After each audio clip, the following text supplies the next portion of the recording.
Las mujeres embarazadas tienen un mayor riesgo de sufrir una infección grave de COVID-19 que las mujeres no embarazadas y parece existir una relación entre la enfermedad y el riesgo de que se produzca un parto prematuro.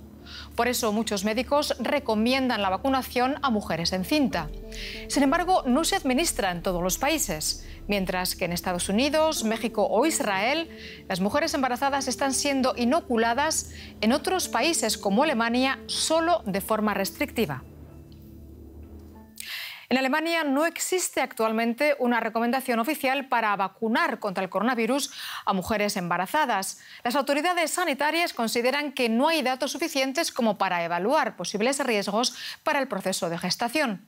Por eso solo contemplan la vacunación a embarazadas que tengan enfermedades previas o una profesión en la que están especialmente expuestas a contagio.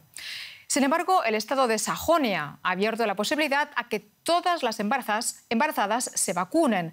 Así que muchas están viajando hasta allí desde otras regiones para inocularse. So, Sie haben heute Ihre erste Impfung mit BioNTech-Impfstoff. Evelyn Köhn es una de las pocas excepciones a la norma entre las mujeres embarazadas de Alemania. Está a punto de ser vacunada contra el coronavirus. Ahora supe que las mujeres embarazadas también pueden vacunarse. Me gustaría estar totalmente protegida para no contraer la enfermedad y no poner en peligro la vida de mi hijo o la mía. Alemania todavía tiene que emitir una recomendación sobre la vacunación en mujeres gestantes.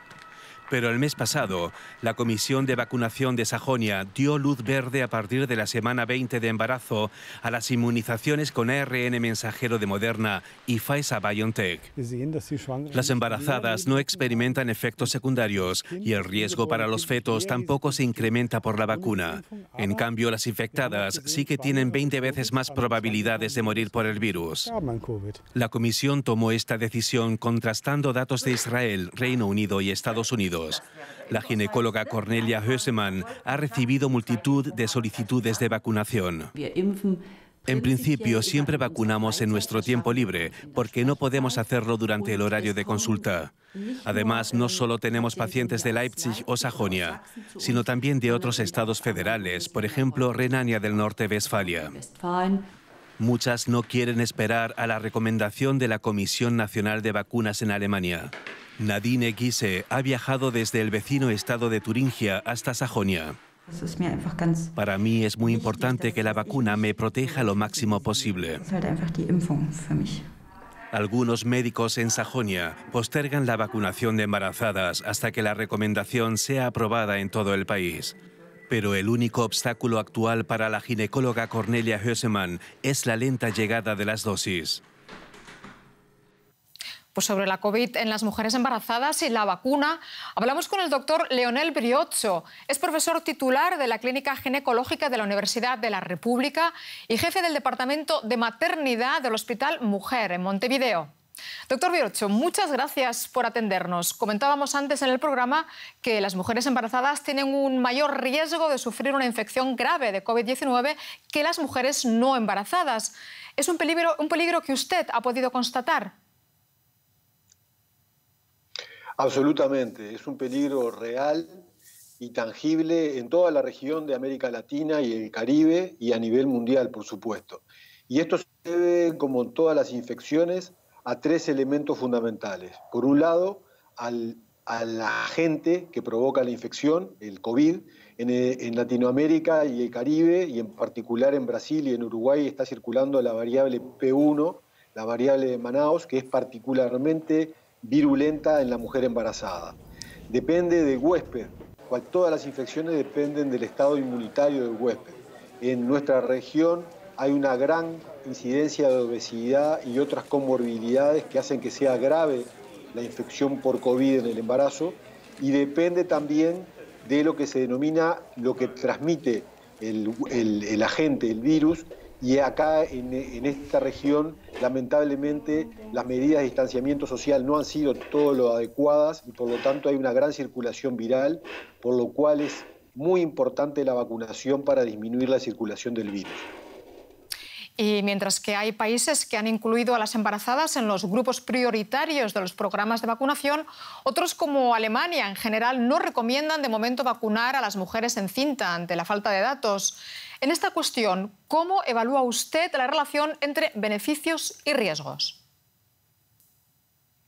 Claramente, la vacunación contra el COVID-19, como cualquier otra intervención médica, depende los riesgos de hacer esa acción médica con respecto a los riesgos de la existencia de complicaciones por la infección. Sin lugar a dudas, en nuestro medio, el riesgo de infección por COVID, de infección con patología grave que requiere internación en cuidados críticos y el riesgo de muerte justifica plenamente los eventuales riesgos teóricos de la vacunación. No tenemos dudas, por lo tanto, que no solo hay que aconsejar, no solo hay que asesorar a las mujeres con respecto a la vacunación, sino firmemente recomendarla y además inquirir cuando hay alguna duda que tenga la mujer con respecto a la vacunación para poder en la consulta médica poder aclararle las dudas para que definitivamente decida vacunarse, ya que hoy por hoy es lo único que tenemos para disminuir el riesgo impresionante que esta infección tiene. La Federación Internacional de Ginecología y Obstetricia, de la cual tengo el privilegio de formar parte del Comité de Ética, plantea con claridad que no solo hay que informar, sino que hay que recomendar la vacunación cuando las situaciones son como las características que le delineé. Y una vez que una mujer embarazada ha recibido la vacuna, ¿queda el feto también inmunizado? Los estudios con respecto al pasaje de anticuerpos, que son los que se generan con la vacunación, no son demasiado extensos, pero sí hay claras evidencias de que hay un pasaje a través de la placenta de las inmunoglobulinas, la inmunoglobulina G en particular, que es la que genera la mamá cuando es vacunada por cualquiera de las vacunas. Hay algunas que tienen mayor capacidad inmunogénica, otras no tanto, pero todos atraviesan la placenta y ayudan a la protección del feto. Y le adelanto además de que no hay ningún estudio ni ninguna evidencia disponible de que haya efectos colaterales sobre el feto. Y doctor Briozzo, usted además es, creo, presidente del Comité de Ética de la Federación Internacional de Ginecología, ¿no? Es decir, que su interés se centra también en ver los problemas sanitarios en un contexto más amplio. Si miramos a América Latina, ¿de qué forma ha golpeado la pandemia, especialmente a las mujeres? Y si puede ser breve, por favor. La pandemia COVID-19 se inserta en algo mucho más global que se denomina sindemia global. Y es la suma y multiplicación de 3 epidemias: la obesidad, el cambio climático y la malnutrición, sobre todo por exceso calórico. El COVID-19 nace a partir de la deforestación producida por el cambio climático y se retroalimenta con esta sindemia. Es decir, cuando hay mayores condiciones de pobreza y de exclusión, el COVID afecta más gravemente. Y en los países como los de América Latina y el Caribe, con un fuerte componente de discriminación de género, esto ha sido realmente demoledor. Por eso estamos ante una emergencia, dentro de la emergencia sanitaria, mucho más global, que nos avisora la posibilidad de nuevas pandemias en el futuro. Pues doctor Leonel Briozzo, jefe del Departamento de Maternidad del Hospital Mujer en Montevideo, muchísimas gracias por estas explicaciones. Ha sido un gusto estar con ustedes y con su audiencia. La pandemia ha provocado un descenso de la natalidad a nivel mundial, sobre todo en los llamados países desarrollados. Miremos, por ejemplo, el caso de Italia, un país que durante mucho tiempo ha registrado una de las tasas de natalidad más bajas de Europa. Y ahora la situación se ha exacerbado aún más con la crisis sanitaria y económica del coronavirus. En 2020, el número de nacimientos en Italia cayó en 3,8%. Un parque infantil silencioso y prácticamente vacío. Según las últimas cifras, los italianos están teniendo muchos menos hijos durante la pandemia. A ellos también les ha tocado esperar para ampliar la familia. Morena y Vincenzo acaban de comprar una casa en los suburbios de Bérgamo, un gran paso para la joven pareja que ya tiene todo listo para dar el siguiente. Esta será la habitación de los niños. Aún tenemos que prepararla.